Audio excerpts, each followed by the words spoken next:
All right, hello and welcome to the Dr. Grant Show. I am so excited and very pleased to bring you our next guest. Our next guest, her name is Emily, and she is an emotional wellness coach. One of the things I find fascinating about her story is she and I are a lot alike. I found that when you're looking to improve your eating habits and your behavior, it doesn't start with willpower. It doesn't start and begin with calorie counting, and very few people are becoming aware and awake to this. However, we do have scientific backing with our shared perspectives because a recent article came out created by the Harvard Business Review, and it stated that the key to sustained wellness and the key to actually managing your weight and being healthier, not the number on the scale, but the weight that's comfortable for you and your body that allows you to remain healthy and do the things you want to do, has nothing to do with calorie counting. It has nothing to do with willpower. Instead, finding what works for you at your chapter, point, and stage of your life. So I'm going to allow Emily more about her journey.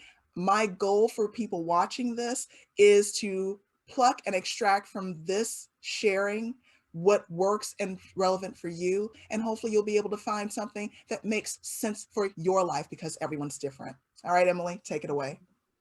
Well, first of all, I just want to say thank you so much for having me. I am so excited to be here right now.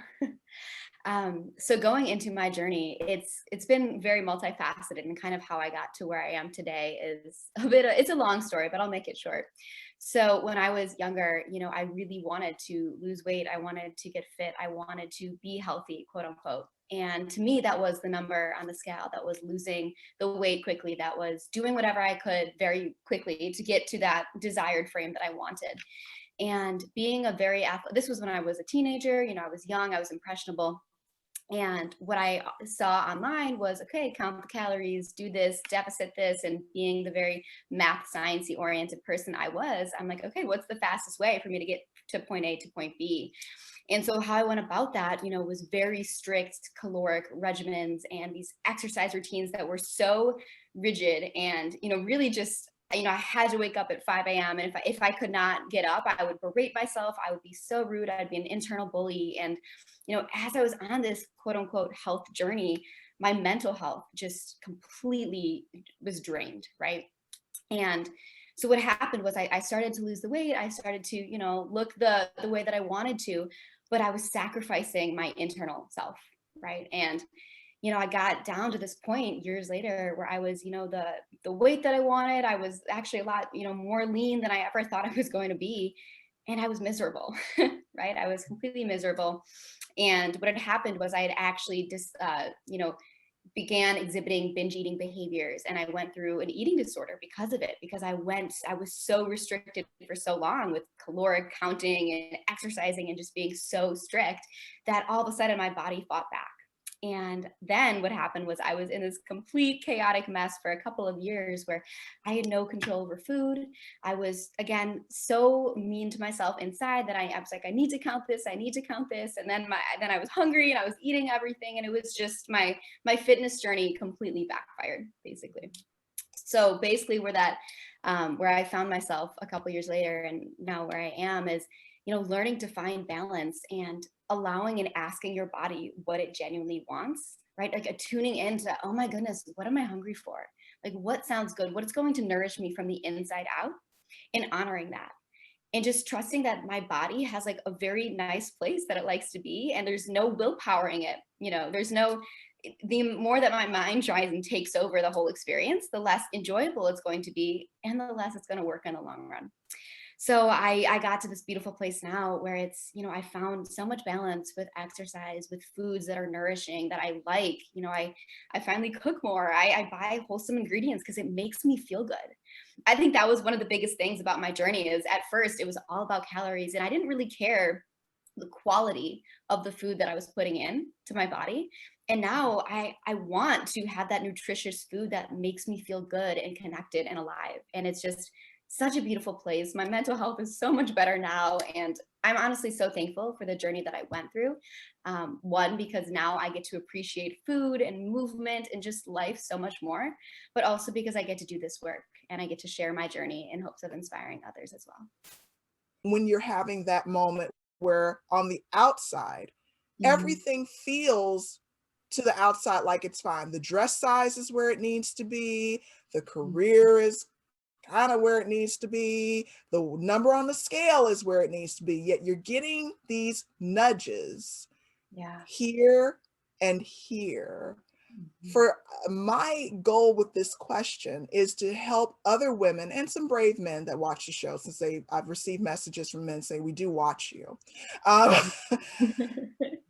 when you get that nudge, first, how did it feel in Mhm. your experience in summation, that nudge? What did that feel like to you? And what was your first step to embracing that nudge so that you could get to where you are now?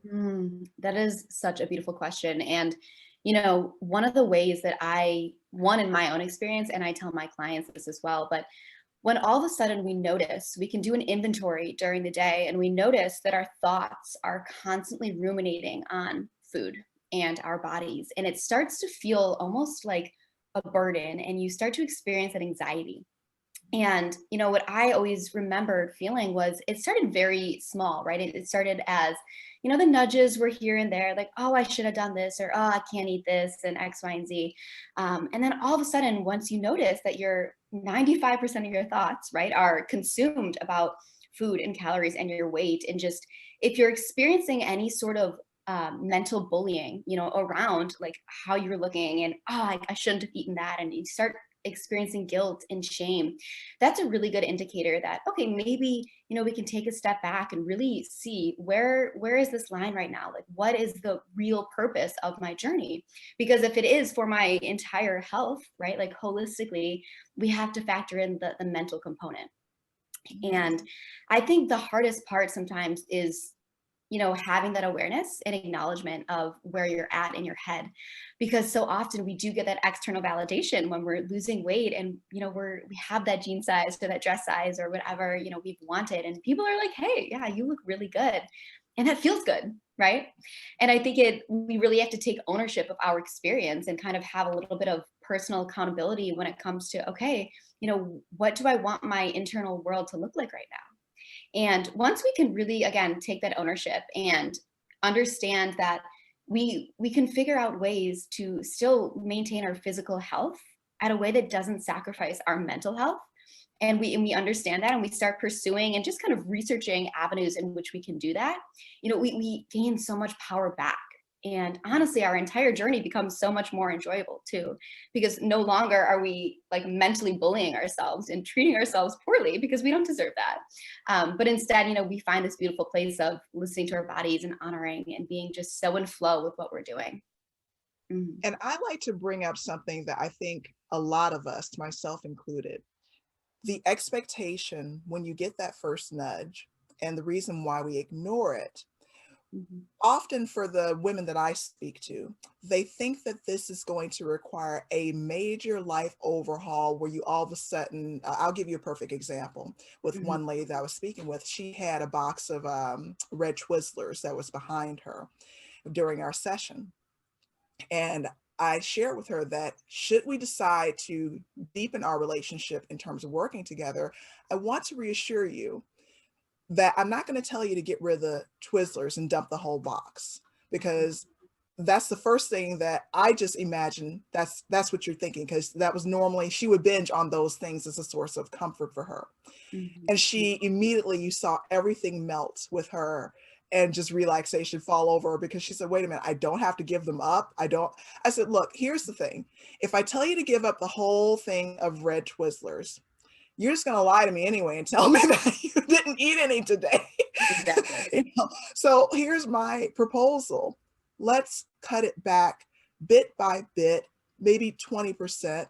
Find out first and foremost for this food here, how much are you really eating? In our minds, we think that we're really going crazy, eating a lot. And then it turns out if you just journal it for a week to 2 weeks, you get a chance to wrap your arms around how much you really are taking in and what emotions and situations triggered that, and Mhm. then dial it back little by little, like 20% the first week. So if you ate 10 Twizzlers in one sitting, instead, or maybe that wasn't good math, 20, Numbers are hard. It's okay. but, but you get my point. Just dial it back by 20% the first week and see how you feel. What are your thoughts on that? Absolutely. I am a huge believer again in moderation. And it's kind of the same idea when we have these black and white mentalities around food. And when we tell ourselves we can't eat them, like we can't have the Twizzlers, our minds are going to subconsciously revolt and want. I mean, it's psychology 101, right? I mean, we want what we can't have.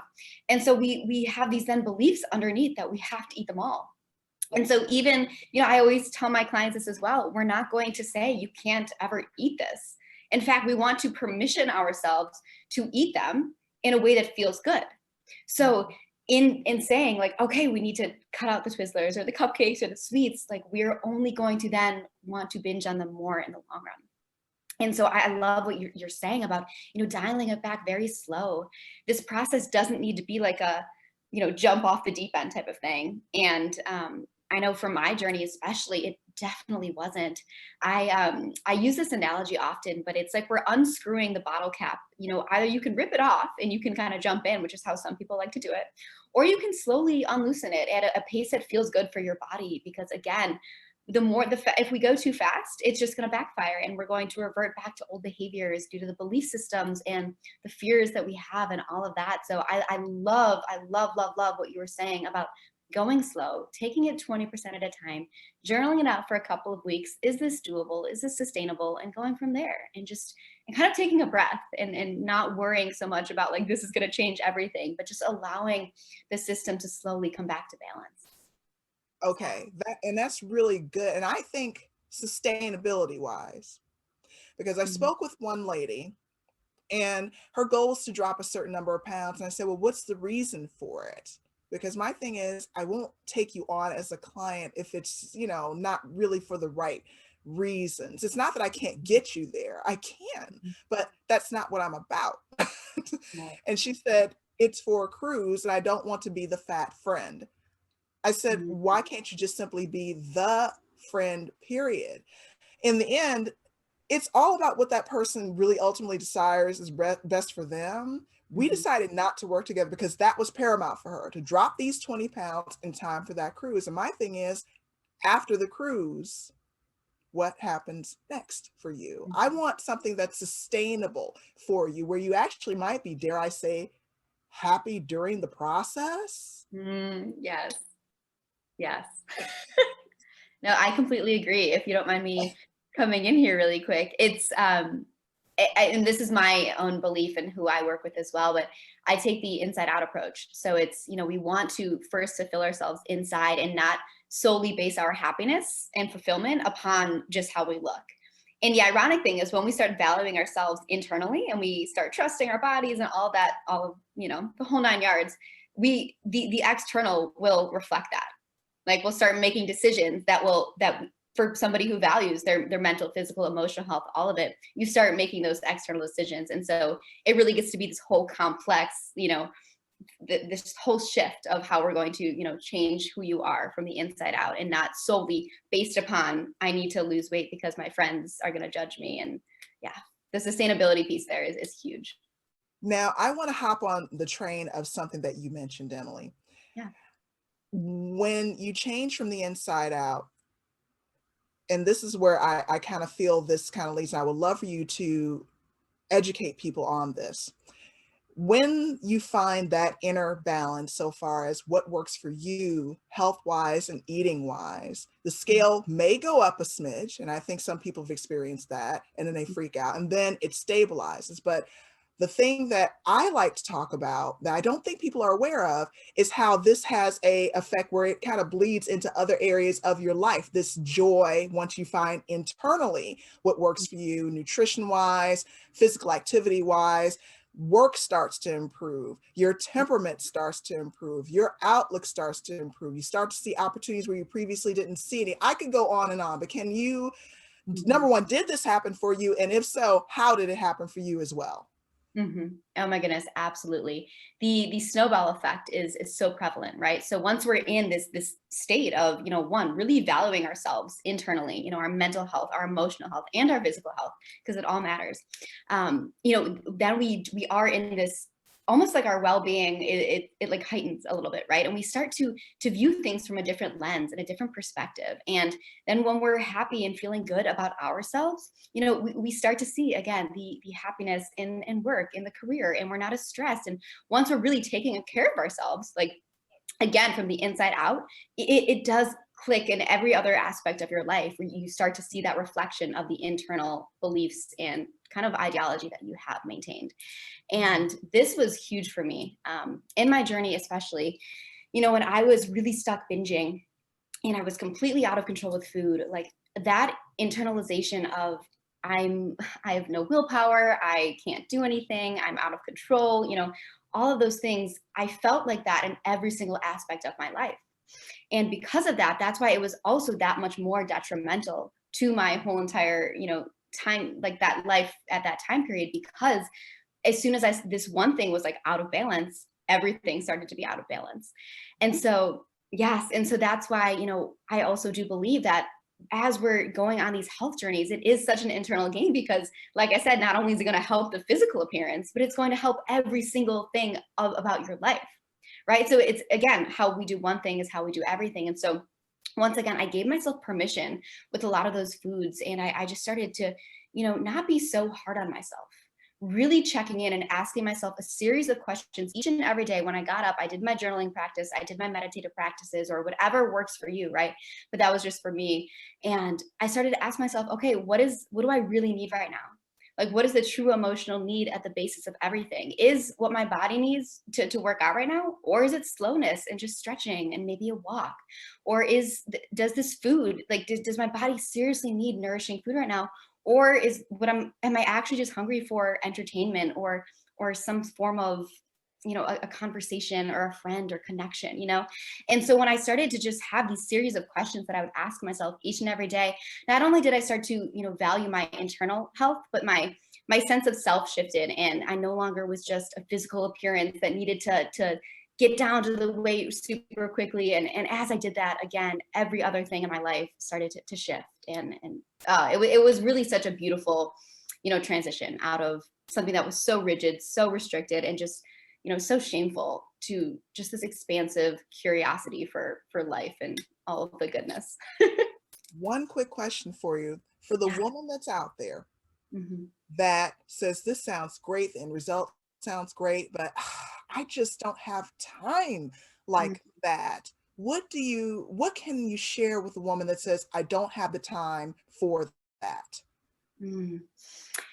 I always think that investing in our well-being has the greatest ROI that there is. And so when that return on investment is your mental health, and you are in a state of, just joy and happiness, again, that does affect every other thing out there. And so often, when we don't prioritize ourselves because of kids, because of work, because of career, like all of these things, we make these excuses, and we can't show up as that committed partner, or that committed mom, or that committed friend, sibling, whatever. When we start to prioritize ourselves, like, that affects each and every person around us.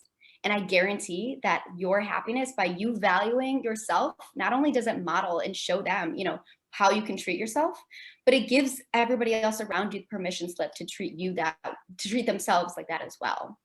Hmm. That's spot on.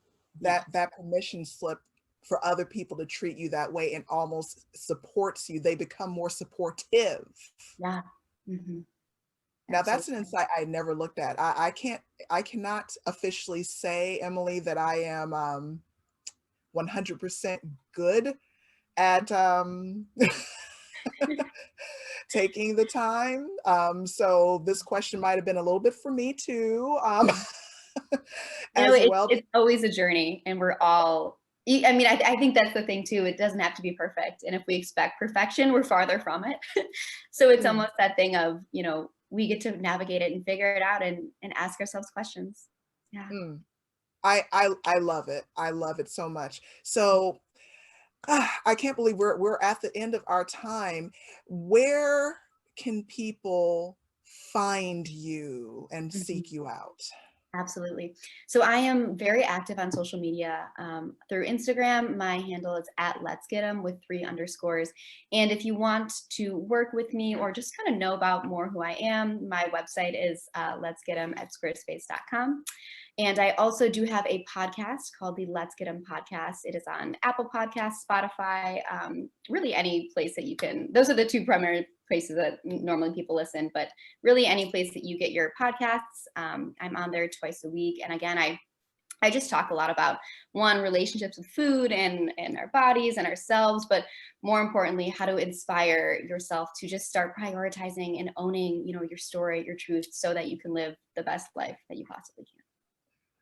All right, guys, you heard it here, where to find her if you want to have additional conversations with her, if this resonates with you. I love her Instagram feed.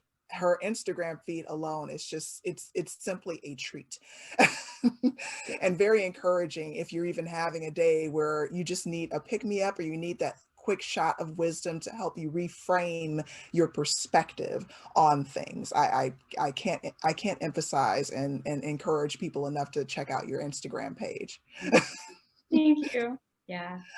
All right, everybody. Thank you so much for listening to today's episode. And if you want additional episodes, go and log on to edibleaddiction.com. That's where the Dr. Grant Show is housed for all of the show episodes, including the cooking, where you may have seen me burn something once or twice because these are done live, and the workout segments, as well as the motivational segments as well. And the reason, for those of you that are watching and you're wondering why I started the show in the first place, I lost my mother to food addiction in 2016.